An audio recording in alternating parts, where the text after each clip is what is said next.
ke Bu Afi. Bu Afi, kalau dengan adanya reformasi yang tengah dilakukan saat ini dari segi perspektif perbankan, sebetulnya sejauh mana sih Bu reformasi ini bisa berdampak pada penghimpunan dana dan juga ekspansi bisnis bank? Ya, tentunya perbankan itu sebenarnya saat ini memang masih kelebihan likuiditas ya. Makanya nanti dengan pemenuhan yang 15% memang perlu ada waktu yang cukup karena tidak semua bank itu membutuhkan likuiditas dalam jangka pendek ya. Sehingga tidak diwajibkan mereka harus menambah sehingga akibatnya nanti mereka kelebihan likuiditas. Jadi ini juga mungkin perlu menjadi pertimbangan bagi regulator untuk supaya perbankan itu tahapannya dalam pemenuhan 15% itu diperhitungkan ya. Nah yang kedua memang dengan adanya regulasi yang baru atau dengan adanya MSCI ini menurut saya ini juga akan banyak perusahaan mungkin go public karena semakin terbuka kemudian semakin governance itu akan membuat investor juga tertarik ya. Walaupun perbankan sebenarnya dengan OJK itu sudah cukup ketat dalam pengawasan, bahkan best practice internasional itu sudah dipenuhi oleh sektor perbankan gitu. Nah jadi ini artinya apa? Ketika nanti banyak bank masih belum go public kan gitu, walaupun memang sudah sangat transparan dan tadi governance ya. Tapi menurut saya ini juga akan menjadi dana murah bagi perbankan kalau mereka mau go public gitu ya. Jadi ini satu hal respon positif dari perbankan atau dari Perbanas anggota-anggota bank yang melihat ini sesuatu yang bagus sekali untuk kedepannya itu para investor itu satu dilindungi ya, investor yang minoritas pastinya gitu ya. Dan perbankan juga punya kesempatan ke depan itu untuk semakin mampu meningkatkan sahamnya gitu atau meningkatkan go public IPO-nya juga akan ditingkatkan sahamnya yang diperjualbelikan supaya mendapat dana yang lebih murah. Sehingga kenapa? Karena sekarang suku bunga cukup mahal ya kan.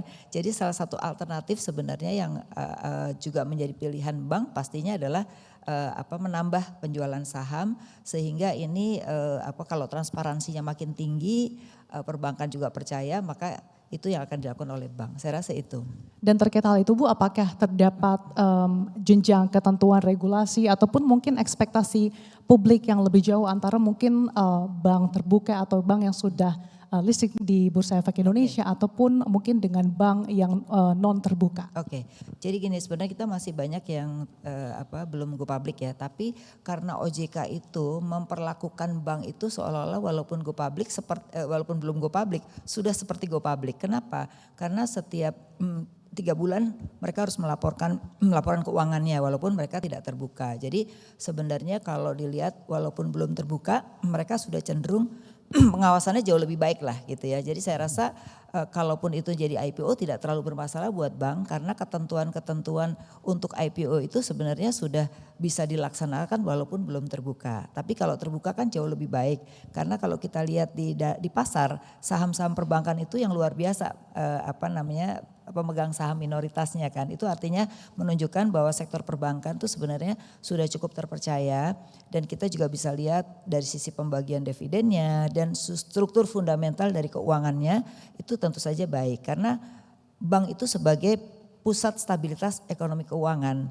Kenapa? Karena 80% pembiayaan itu masih ditangani oleh perbankan walaupun dengan catatan sebenarnya bursa itu sebenarnya sudah juga menambah. Karena banyak konglomerat yang juga mengurangi pinjaman di bank tapi mereka sudah mulai go public. Nah ini menunjukkan juga bahwa sektor perbankan itu cenderung go public atau belum punya kepercayaan yang tinggi. Tapi dengan nanti kualitas pasar modal yang semakin bagus mungkin saja ini ada ketertarikan mereka untuk mendapatkan dana murah daripada IPO begitu. Ya, apalagi sektor perbankan di bursa memiliki bobot yang cukup besar ya Bu Afi. Betul. Bicara soal transparansi, ini seperti apa Anda melihatnya Bu Afi terkait dengan demutualisasi?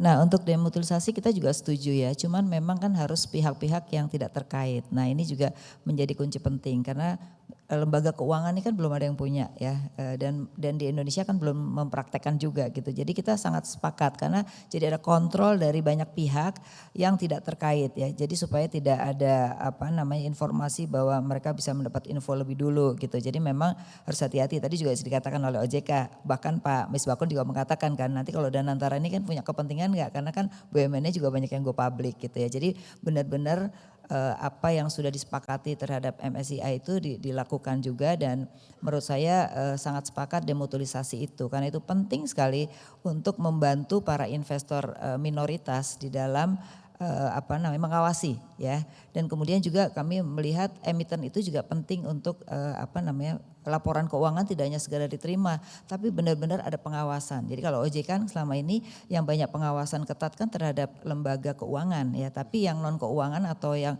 sektorial ini saya melihatnya masih kurang.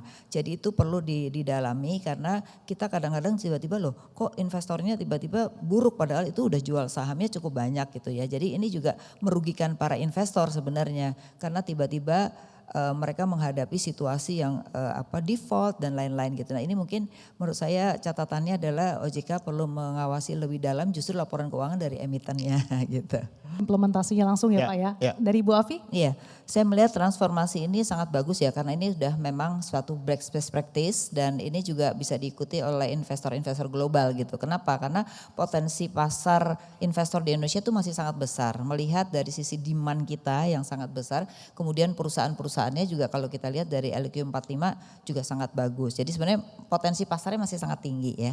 Nah dari sisi perbankan sendiri sebenarnya tadi usulan saya itu bagaimana memarakkan pasar modal yaitu supaya memasukkan tidak hanya LDR tapi RIM ya. RIM itu adalah obligasi yang dikeluarkan oleh corporate itu bisa masuk dalam pinjaman gitu. Sehingga itu juga memarakkan bank-bank bisa membeli dari sisi obligasi di pasar modal gitu ya. Nah yang kedua juga kaitannya terkait dengan ini pembiayaan di pasar modal sendiri. Kalau kita lihat dari sisi emiten itu kan cenderung meningkat terus. Bahkan pembiayaan di sisi perbankan sudah mulai menurun ya sekarang menjadi 80%, dulu kan di atas 80%. Itu ternyata kalau kita lihat mulai marak menggantikan di pasar modal baik itu obligasi maupun juga saham. Nah ini kan juga artinya apa? Kecenderungan dari sisi orang yang mau go public itu cukup banyak ya. Nah dari sisi investor ini memang perlu satu komunikasi. Komunikasi itu tidak hanya dari pasar modalnya atau dari sisi yang lainnya tapi juga perlu dari pemerintahnya. Misalnya sekarang nih inflasi udah 4,67 ya. Kemudian defisit sudah 292. Nah ini kan harus meyakinkan juga kalau enggak nanti obligasi pemerintahnya nggak laku gitu ya. Kenapa? Karena melihat ini sudah sangat sedikit sekali defisitnya terhadap 3%. Jadi kan mereka melihat kemampuan bayarnya gitu. Jadi selain komunikasi juga semua pihak yang terkait dengan yang mengeluarkan saham atau obligasi juga harus selain komunikasi juga harus memberikan kepercayaan dan memberikan penjelasan tidak menimbulkan hal-hal negatif terhadap komunikasi itu sendiri gitu.